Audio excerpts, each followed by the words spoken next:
যে বিষয়টি নিয়ে আলোচনা করব সেটা হচ্ছে ইসলামে সত্যবাদিতা, ন্যায়পরায়ণতার গুরুত্ব কতটা বা এটা কেমন প্রয়োজন, বর্তমান সময়ে কতটা প্রয়োজন, এ বিষয় নিয়ে গুটি কয়েক কথা আলোচনা করার চেষ্টা করব ইনশাআল্লাহ।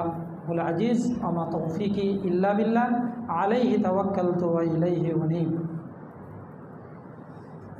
ইসলাম আমাদের জীবন ব্যবস্থা, কতটুকু আমরা জীবন ইসলাম অনুযায়ী পরিচালিত হচ্ছি বা পরিচালনা করছি সেটা আমরা প্রত্যেকেই বুঝতে পারছি। যদি ইসলাম আমাদের জীবন ব্যবস্থা হয় আর ইসলাম অনুযায়ী যদি আমাদের জীবন পরিচালনা না হয়, তাহলে ইসলাম জীবন ব্যবস্থা এটা মিথ্যা কথা। অন্য কোনো মতবাদ, অন্য কোনো থিওরি, অন্য কোনো কৃষ্টি কালচার, সেগুলো যদি আমাদের জীবনে প্র্যাকটিক্যালি প্রয়োগ হয়, আর যদি আমরা শুধুমাত্র বলি যে না ইসলাম আমাদের জন্য আমাদের জীবন ব্যবস্থা, তাহলে এটা কেমন একটা মুনাফিকি আচরণ, একটা ধোঁকাবাজি আচরণে আমাদের জন্য প্রযোজ্য হবে। অনেকগুলো গুণাবলীর মধ্যে, অনেক বিষয় আদির মধ্যে ইসলামের এই ন্যায়পরায়ণতা এবং সত্যবাদিতা দুটো আলাদা আলাদা সাবজেক্ট।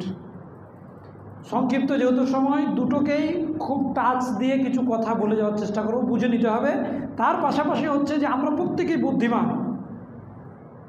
যেইটুকু শুনবো সেই ইঙ্গিত বা সেই প্রেক্ষাপট বা সেইটুকু ধরে, সেই সূত্র ধরে আমাকে এগিয়ে যেতে হবে। মনে রাখা ভালো হবে যে পবিত্র কোরআন এবং সুন্নাহ এক বাক্যে, পবিত্র কোরআন এবং সুন্নাহ পুরোটাই ন্যায়, নিষ্ঠা এবং সততায় ভরপুর। যা প্রত্যেকটা মানুষের চরিত্র হওয়া উচিত। যদি প্রত্যেকটা মানুষ কোরআন এবং সুন্নাহ অনুযায়ী চলে, তাহলে তার জীবনটা ন্যায়পরায়ণতা এবং সত্যতায় ভরপুর হয়ে যাবে। আল্লাহ তাআলা পবিত্র কোরআনে বলছেন যে পবিত্র কোরআন সম্পর্কে যে এই কোরআনটা কি বিল আদল, কোরআনটা যে ন্যায় পরায়ণতায়, ন্যায় দ্বারা পবিত্র কোরআনটা আল্লাহ রাব্বুল আলামিন রেখেছেন।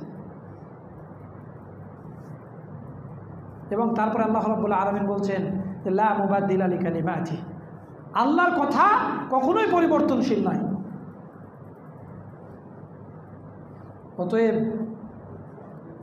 এ কথাটা ভুলে গেলে চলবে না যে আজকে ন্যায়পরায়ণতা, ন্যায় অন্যায় এটা আমরা বুঝি।